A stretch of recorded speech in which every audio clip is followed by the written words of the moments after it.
এটি হচ্ছে গন্ধবাদালি ভাতা, এটি কুচিয়া লইছি, এটি মিক্সচার করে লই, এটি বাটা করুম।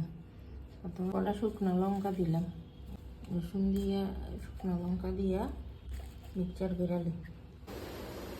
তেল দিলাম, কালো জিরা সোমবারে,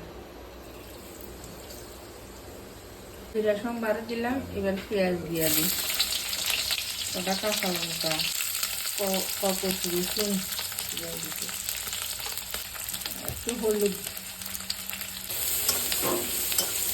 লবণ, স্বাদ মতো লবণ, মিক্সচার করা বাদালি ভাতা,